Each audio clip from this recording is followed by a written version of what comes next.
We're back with another football show, and we're going to be discussing the success of the South African under 20 AFCON team. I think it was their maiden victory, and to do that with me is Brian and Mustafa. You guys are welcome to another football show. Okay, welcome. So yeah, under 20. Thank you for having us. Yeah, we were here with Brian, who's in Soweto. So he's a fan of Majita, and he's a fan of Bafana. So we as the Eagles are still kind of pissed off, but we'll get through it. I have a beer to get me through the day. All right, let's go. Congratulations to you guys, man. How do you feel about the victory, Brian? Thank you. For winning the under 20 AFCON. What are your feelings? How are your feelings about South Africa winning the under 20 AFCON? Yeah. I was happy. I was happy for the young team. Yeah, happy for the entire South African Football Association. It shows that we are growing football-wise. Yeah, I was happy. Oh yeah, they're growing, and I know that it goes back to the days of Pereira, the coach of Alberto. What's his name? Carlos, the coach for Brazil, who went to Pereira. Yeah, he went to South Africa. I remember I was there when he was there, and he laid down the foundations of a grassroots movement. And generally in South Africa, whether it's rugby or cricket or football, the country stands behind it, and they have a lot of good private sponsorship for it, and everybody takes it serious. The South African League is good. And these young boys did very well in the AFCON. They were very well organized. From what I saw, they played very good defense. Their defense was fantastic. They have Tylan Smith, who's unbelievable, and Fletcher Lowe, who's the goalkeeper. They were very great in defense, track back. And even though they're smaller up front, they don't have like big, strong players. They keep the ball moving. The style of play they do is they keep the ball moving so that it's almost like they do a little bit of a press. So it's difficult to stop them, wherever they play physical. How did you see their play, Folabi? Yeah. Yeah, you got the tactics right there. It was a very accomplished defensive performance. And that is why I give the goalkeeper a lot of kudos. It was able, the goalkeeper is the last line of your defense. So you can't really say your defense is good if you don't have a very good goalkeeper. I think Fletcher Smith-Lowe really, he covered himself in glory. He did very, very well. And because sometimes I watched some clips of the under 20 team, they were playing a high defensive line. The guy was smart enough to play close to his defenders. At times, he was almost a sweeper. And I noticed his ball distribution as well for a goalkeeper. Are you talking about Tylan Smith? Yeah, no, I'm talking about the goalkeeper here. His ball distribution from defense was really good. Yeah. I'm talking about these 20, 30, 40-yard passes from the goalkeeping area. He was able to pick out his men in the attack. So his distribution was really good from the goalkeeping area, and he played very close to his defenders as well. And then you look at his one-on-one situations, and there were so many chances. I think it was in the semi-final against Nigeria, some one-on-one situations that he saved. In fact, statistically, they said he made the highest number of saves. I think it was 30 or so in the whole tournament, and that's why they gave him the goalkeeper of the tournament. I think he was one of the reasons why the under-20 team won that tournament. They had a very strong defense, which was well-marshaled, and then organizing defense again. The goalkeeper's responsibility is to organize his defense. I think for a young player, he was very vocal, always speaking to his players, organizing, especially when they were defending set pieces. I think the guy will go places, really. Yeah, he's going to go places. And we have to remember, I think he only gave up one goal in the whole tournament. And I watched so many of his games, like against Nigeria. There were certain players where even when they were playing high line and he was forward, as a goalkeeper, he was even able to track back and then close the angle for the shooters. And Tylan Smith, the same thing. He's almost, you see him up front passing the ball, doing headers. You see him in midfield. And this is a lot for a center back. It almost looks like he's more of a CDM, the way he plays. Yeah. But then he also drops back. He did a fantastic job as a central defender of closing angles for defenders. But it was risky because a lot of the time those guys play so high. So it's very dangerous. If they meet a European team in the World Cup, they're going to have to be a little bit more careful. What do you think, Brian?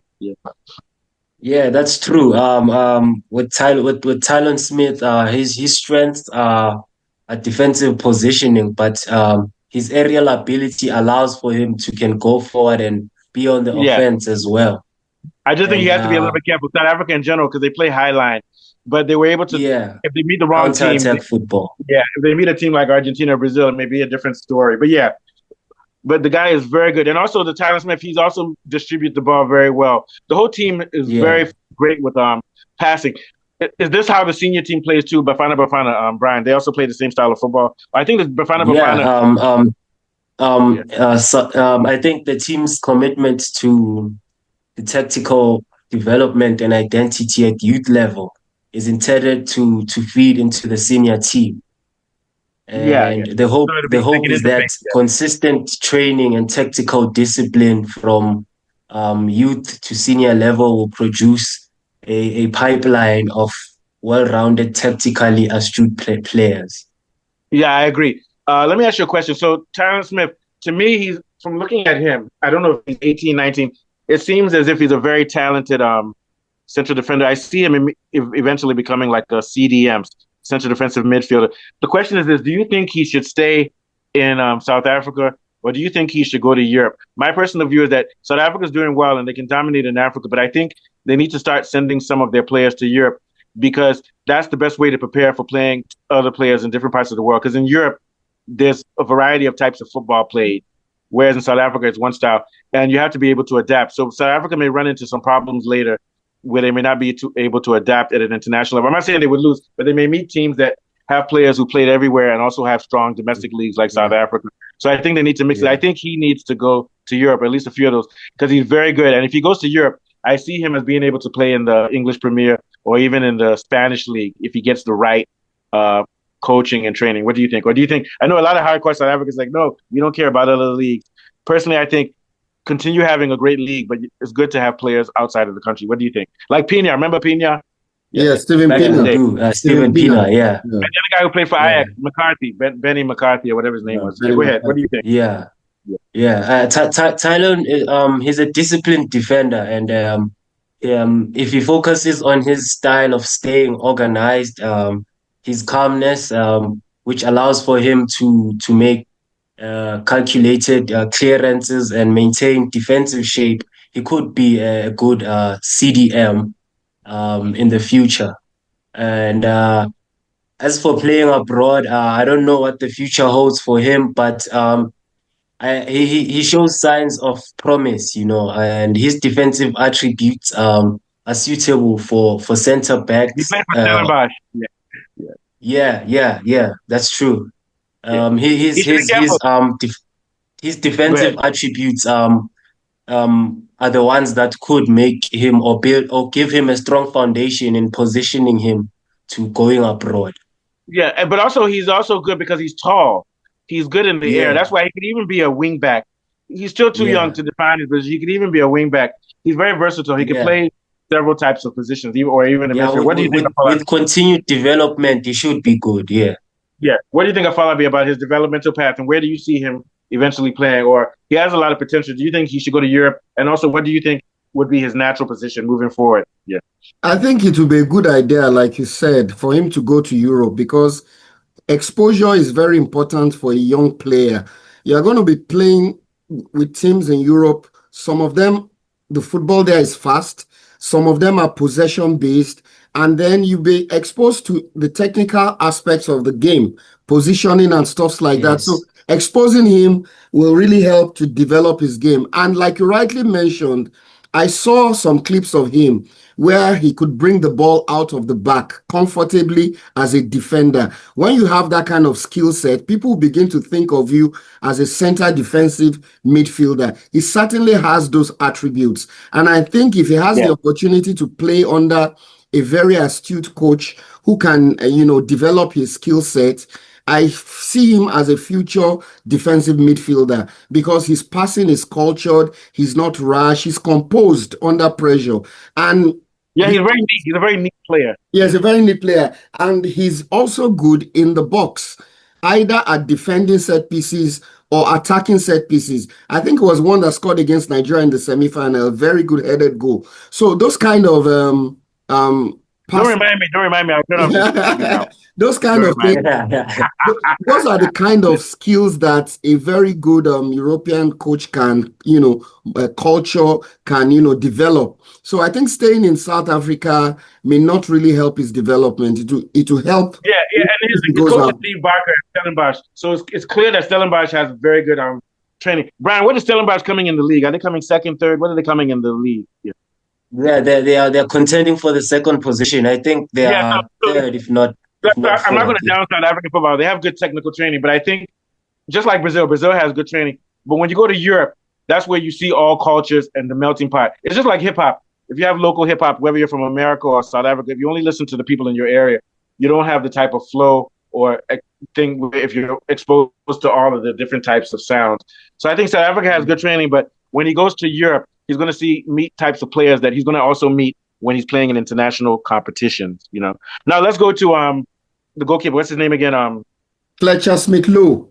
Fletcher Fletcher Smith-Lowe. Smith-Lowe. Goalkeeper, definitely as a goalkeeper, he should stay in Europe. He's a goal. Just think about it. If you're a goalkeeper in the South African League, you're only facing South African strikers. When you play for the international team, you're not going to be facing South African players. You're going to be facing foreign players. So I think for him, he should stay in. He said he wants to come back, that he moved to Portugal but he says he wants to come back and play in South Africa. If I were him, I would try to play in Portugal. They really did a good job. When he was in South Africa, he was playing in Division 2 or something like that. And he was only 17. I think he should stay because goalkeeper is one position where you don't have to play in your domestic league. What do you think, Brian? Yeah. Yeah, that is true. He was the only player, mind you, who was from abroad in that squad. Yeah. And fantastic goalkeeper. Yeah. Yeah, his performances were very instrumental in South Africa's success, especially in the final. He kept multiple clean sheets. Man. Yeah, and he was named man of the match in the final. I think at the COSAFA as well, he also took the goalkeeper of the tournament accolade. So it shows that he has a critical role in this team's defense, and his accolades a manifestation of that. Yeah, I agree with you. So, but both of them are very good, and we want to continue seeing them do well. I think both of them have moving forward. Not yet; they're not ready yet, but they're going to be playing for the senior team, and probably in the next 3, maybe by the next cycle after the World Cup. After the World Cup. Yeah, I don't think they're good enough yet. Bafana is too good, but they're both good. Yeah, for now. Right, so any last thoughts of Falabi? We won't do the Nigeria thing today. We'll do that tomorrow. Okay. I'm really impressed with the way South Africa has approached football development, especially from the youth level. Given the pool of talent that they have, it's just a question of time. They will take their football to the next level. I mean, if they can train this current crop of under 20 players to the level where they can win the Nations Cup as Bafana in a couple of years' time, it would be nice. It's good to see young players being developed to the national team. Usually, most of them would have scattered, and by the time they're playing for Bafana, you can't pull them together again. But if they have chemistry now, by the time they're graduating into the Bafana team, that understanding would already be there. I mean, look at these young players for Spain that are already, getting into the top Spanish team. By the time they start playing at the level of the World Cup, they already have some chemistry in their like what's his name? What's his name? Yamal, who was playing for Spain. Yamal, Nico, Nico, and all of them. We're not going to talk about it today, but I think where South Africa needs to work on is on their central midfielders and their CDMs. They need to develop that because they have very good players, very good wingers, very good defense, very good fullbacks, and their style is moving. Yeah. But football, I think they need to work because they have the spine. I mean, they have the spine, absolutely. They have the spine, they have the structure. Work at the midfield. And also, they haven't been developed. Still, their best number 9 ever, to me, is McCarthy. What do you think, Brian? They need a number 9 like him again. Yeah. Yeah, I don't think we have. I don't think. Yeah, I don't think we have like. I don't think like we have a pure number 9 like Benny now in our squad. We have Osimhen. Nigeria, we have Osimhen. We have Victor Boniface. So we have a bunch of number 9. So that's what you guys need. Like pure number 9s. Yeah, but the style of football you play doesn't make it. But even if you don't have a pure number 9, even to have a good false 9. So, but we'll talk about that in the next episode so we can save for content. All right, guys. Nice one. Take us out.